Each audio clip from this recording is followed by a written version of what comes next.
Welcome to another edition of Let's Talk About Podcast, where we break down and simplify technology so you can use it to build and scale your business. Today, my guest is Solomon Ugar, and he's a certified implementer in ISO 27001. So today we break down exactly what is ISO 27001, how you can use it in your business, and more importantly, how it protects against cyber attacks. Enjoy the show. All right, Solomon, welcome to the podcast. Thank you very much. Thanks for having me. Yeah, no problem. And today we're going to go through ISO 27001, which is a bit of a code for information security. So I think the best thing we can do is just set the context, because I was reading an interesting statistic around small, medium businesses. When they're hacked, the average cost is something like $200,000, $300,000. Yeah. And a lot of small businesses go out of business once they're hacked. So this is why ISO 27001 is important. So maybe let's start with that actually. If you could just break down ISO 27001 and why it's important. Okay, so the ISO 27001 Information Security Management System, the ISMS, it's quite a mouthful. It's a standard released by the International Standard Organization to manage information security in a predictable manner, so you can over time mature the system, and it just ensures that you have an approach that works. It's a framework that any organization can adopt, and so you can do security well. I mean, like you mentioned, lots of small companies don't know how to go about it, but it's a standard that you can apply, and you'll be sure that all your information assets are secure. Yeah. And I was actually just looking up into it as well, just in terms of breaking it down. The way I like to see it is it's about confidentiality, integrity, and availability. Yeah. So confidentiality is keeping your data secure, protected, so no one can get at it. Yeah. It's about integrity of data, so making sure it's accurate, and if you're moving the data around, you're not changing the information. Exactly. And the availability was if someone asks to see their personal data, or you need to get access to the data quickly, it is available. Also on the availability piece, there are events that can disrupt your business. So when you put those kind of measures in place, you'll be sure that your business is resilient and it can withstand disruption. For example, see what happened with the COVID pandemic. Many companies had to come up with business continuity plans on the fly, and that event was the ultimate test of business continuity and disaster recovery. So you would quickly know whether your information security is working or not. That was the ultimate test. Yeah. And before now, a lot of emphasis was paid to confidentiality and integrity. But now we see that availability is a serious thing to worry about. It's not just about the data or the system itself, even the people. So you've got to have a very solid plan for designated individuals, understand your key man risk, So I kind of feel like it was a good event for organizations to test and see whether it will work. Because I think the big shift to remote working is that suddenly everyone had to work from home. So you're either sending them a laptop, a device to work with, which you had protected. But I suspect a lot of folks were working on their own devices because they just had to keep working quickly. Exactly. And that opens up people to threats and hacks, right? Exactly. Yeah. Exactly. Yeah. One of the critical things about ISO is that there's a requirement for risk analysis. And the way COVID happened and people began to work remotely, it changed the risk posture for many businesses. So if before now everyone had to come into a brick and mortar location to work, you had a perimeter you could protect. Now the perimeter is just gone, and identity is now the new perimeter. So your information security system will be tested to see whether it does work or it's just on paper. Oh, okay. So I love that. So you talk about the perimeter, because originally people are in a physical office. Exactly. And COVID comes along, and suddenly that perimeter is now virtual because it's all over the world. Right. Yeah. And that's why you then have to protect that perimeter.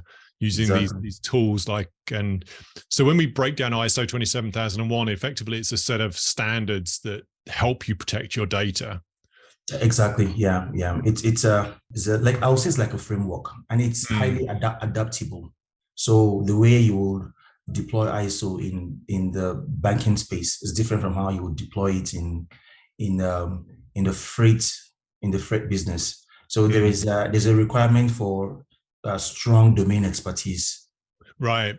In each industry, so you know how you understand the security imperative for this particular kind of business.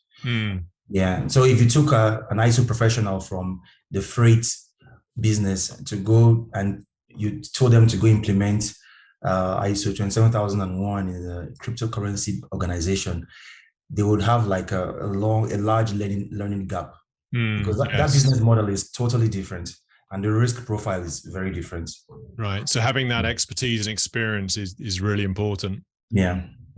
So the other thing I wanted to ask you around it is the difference between the other standards around security. So often hear a lot about SOC 2 and NIST. So can you help us understand the difference between ISO 27001, SOC 2, and NIST? So interestingly, ISO is developed by the International Standard Organization, and so you will see it applied mostly in Europe. They are heavy on ISO in Europe. Okay. And because it's ISO, it's globally recognized. Now, NIST on the other, right? Yeah, international. Yeah, NIST on the other hand is very American leaning, and it comes from the American institutions. Also for SOC 2, which was developed by the American Accounting Organization. Okay. Yeah. So, but essentially, they try to arrive at the same thing, a common yardstick for measuring the effectiveness of security systems. Now, and of course, there's a ton of overlap in I was going to say prescribed. Yeah. But when you begin to look deep into the standard, you will see that some standards go further than others. Like ISO goes way further than SOC 2, for example, because ISO really goes into your leadership and your communication strategy and so on and so forth. Okay, so the companies need to make a choice. So you would never want to get all three, right? Well, most companies actually have all three. Oh, okay. Yeah, and the reason why they can do that is because you don't have to do a project to implement SOC 2 and then stop and then go start another project to implement ISO. You already have this, I'll say like 80% overlap already. So if you already had SOC 2, you would need to do some documentation and implement a few more controls to extend your existing SOC 2 into ISO. So what I typically advise clients is rather than set out to implement just one standard, just use this standards to what's the word I'm looking for, to inspire a systematic approach. So so by virtue of your day-to-day security operations, you are already compliant with ISO and NIST and SOC 2. Right. So it's good practice at the end of the day. Whether you actually go for full certification or not is something we'll come on to in a second. But what you're saying is that these are good practices because they just help you secure your data as a company, which then when you're working with clients, they can then see, they get reassurance that their data is being protected. And also there's a part of it that has to do with there's a commercial aspect of it. If you are a North American focused business, then the NIST will most likely suffice. But when you begin to take on customers and users in the EU area, in Africa, in Asia, the ISO standard is pretty much well recognized and really heavy there. So that's a key differentiator then. So if you're North American, you might focus on SOC and NIST, but then as soon as you get into international operations, especially in Europe, that's when you're gonna need to get the ISO 27001. Yeah, exactly. So if you wanted to save cost, and I would say go for ISO anyways, because if you are ISO certified and it's properly done, you can be very sure that the SOC 2 is automatically done already. Okay, that's good. So you're covering off the other two by doing the ISO 27001. Yeah. Right. Because SOC 2 is just ISO is SOC 2 plus more. Mm. So how long would it take a typical company to get ISO 27001 certified? The $1 million question. That's interesting. And sometimes this is where senior business leaders need to understand what the certification brings. Now, when technical people discuss these kind of questions, they talk about it in technical terms and how it's going to improve business and so on and so forth. But for business leaders, their language is value. So they want to see how it's going to improve customer experience, how it's going to help them retain customers, how it's going to help them get new logos and expand their business. Right. And because many organizations are beginning to pay more attention to their supply chain and their downlines, you want to demonstrate to them that your business and your operations are top-notch and highly secure. And repeatable and consistent and high quality. Exactly. So if I was a business owner and I was going to take on a vendor and I had one who is ISO certified and the one who is not, it's a no-brainer for me, because understand that some of these customers actually have legal obligations to do cybersecurity rights. And because they have to do that, they need to do vendor management. So these vendors need to now take on SOC 2 or ISO 27001 to prove to these customer organizations that they are secure. So for the customers, it's a legal government requirement. But by the time it cascades to you as a supplier, it's now a standard you need to apply. Yeah. So somehow the laws are applied to you indirectly. Right.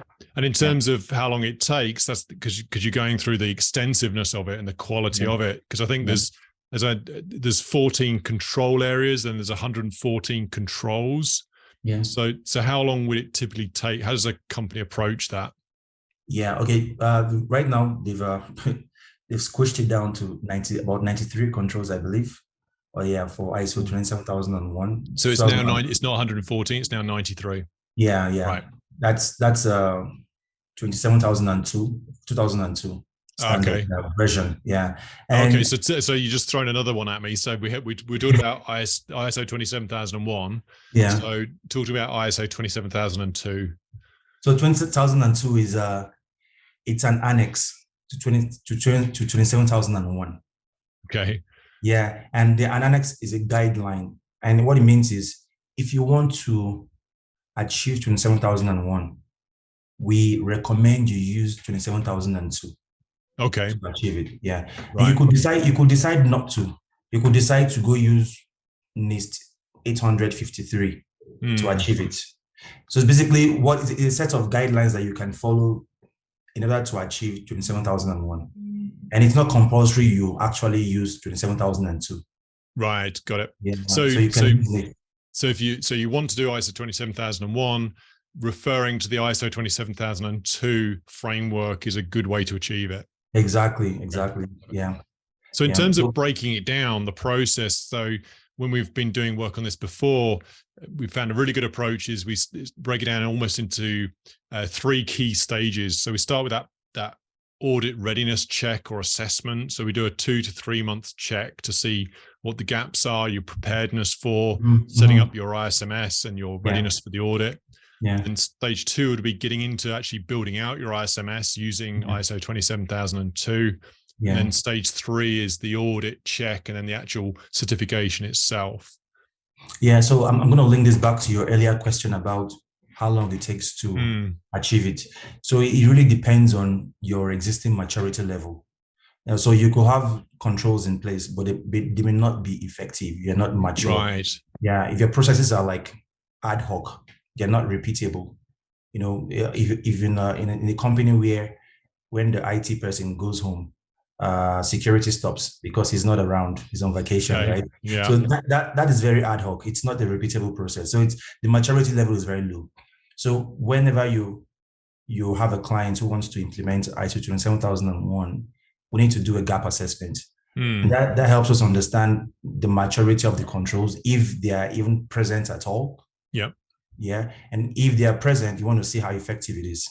So that's Now, that first stage, that's preparing that for first stage. right. Yeah, exactly. Of like doing a gap assessment. Mm-hmm. You understand? And then when we do the gap assessment, we are able to advise the organization about their scope. Like, is the scope you've chosen, is it sufficient? Do you need to narrow it down? Do you need to broaden your scope? Because we now understand the amount of work and the budget we have to work with. Yes. So that's the nitty-gritty. And once you're done with your gap assessment and you know what you need to do to meet that gap, then you go ahead and implement the ISMS. Right. Yeah. So in summary, I mean, I know it's going to depend on, like you say, that gap assessment. So on average, what we've worked on before is the gap assessment might be 2 to 3 months to start. Then there's the remediation, and setting up of your ISMS, which could be anything from 2 to 6 months or a year, depending on how quickly you can move. Exactly. And then the final audit, which that could be quite short, though, a month or two, getting your external auditor in to check, right? Yeah. So like you rightly mentioned, the implementation depends on the agility of your team, and more importantly, it depends on the commitment of leadership. Right. Yeah. If leadership is not right, if they're like just paying lip service to it or just throwing money at it, then it's going to take much longer. I mean, but if they are really committed to it and they see how it actually affects their balance sheet, then they're going to like supply motivation. They're going to like basically galvanize the entire organization to make it happen. And so that's the key factor between a 2-month implementation and a 3-year implementation. Management support and leadership is critical.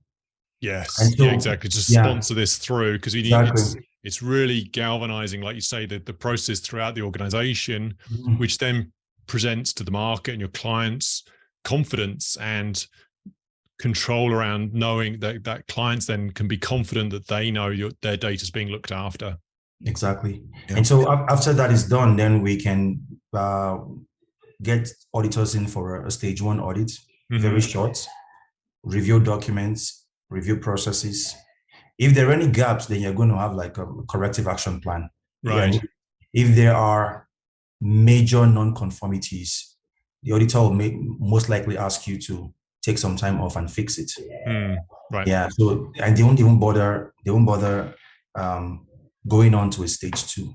Right. Which is the actual stage 2 is the actual certification. Yeah, exactly. But if they feel like, you've got your ducks in a row, then they will come verify the things you documented. The things you said you were going to do, let's check it out. And they'll also be checking how you do stuff to see whether what you're doing is what you actually wrote. Right. Yeah. And this is the part where many organizations get caught, because you could just buy a policy pack and say, these are our policies. Yeah, we're done. Yeah. Exactly. But it's different from your day-to-day practice. Right. You have to prove it with an auditor. So they might come in and actually watch you working, take photos, and see documentation, see people, understand your training program. Exactly. Yeah.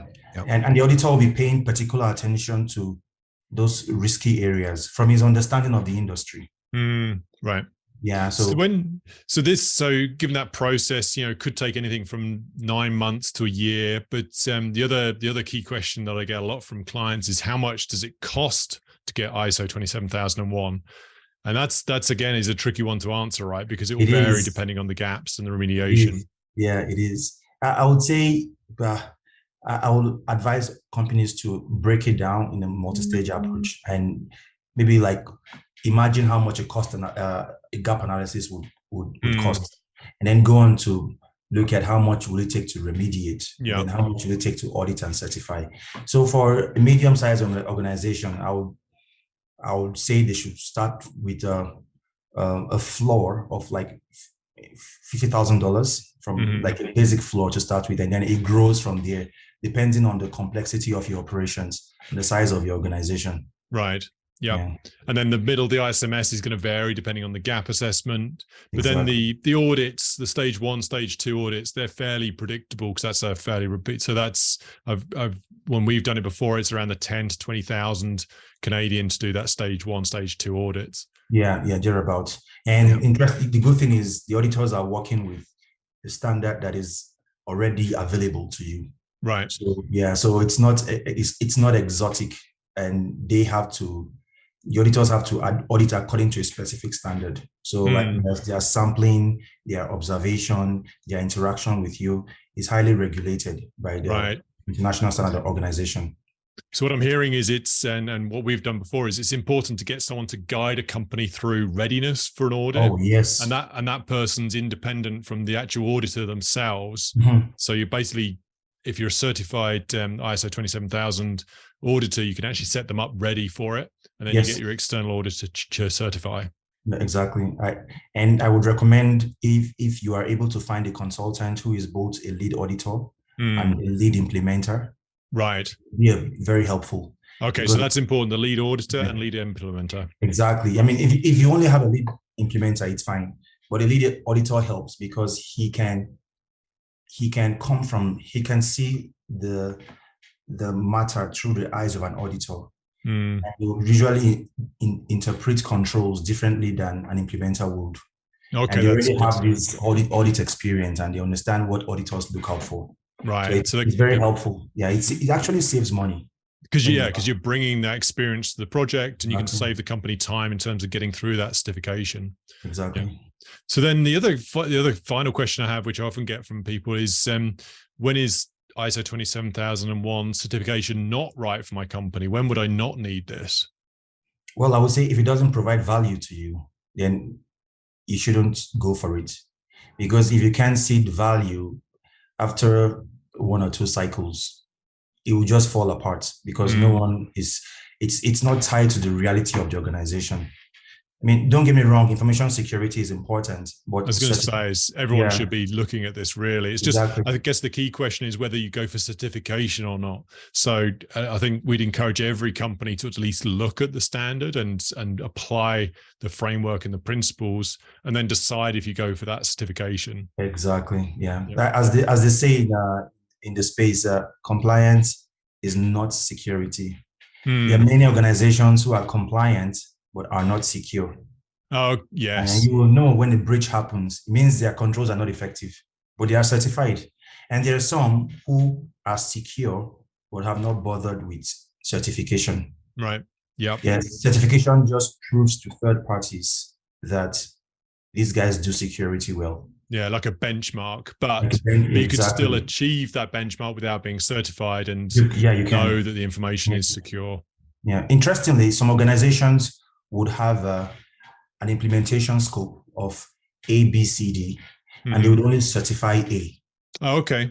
Yeah, that's good to know. Because of course there is a cost to it, and you want to try out your hand at certifying A to see how the audit goes. If it goes well, then you extend your audit next cycle to A, B, C, and D. So to break that down, what we're saying is sometimes don't think you have to certify the whole company. You can certify different individual business units or departments, just where it makes most sense. You can even certify just one process. You can certify just your payment process. It's totally up to you. And that's why the certificates are very specific on the scope. Right. Yeah. That's really good to know, because I think a lot of the clients that I speak with, they often get worried that it's a big deal, it has to apply to the whole company, and it's a big endeavor, where it's worth reminding folks that you can actually just certify right down to process or business unit or teams or departments or a business entity as well. Okay. Well, that's awesome. Really appreciate it, Solomon. Thanks for spending time with us. You're most welcome. Really appreciate the breakdown of ISO 27001. Thank you very much. Yeah. Have a nice one. Yeah, awesome. Thanks, Solomon. Bye. Thanks for listening to the Let's Talk About It podcast, brought to you by WeDeliverYourVision.com, the go-to place for delivering your vision and getting traction fast.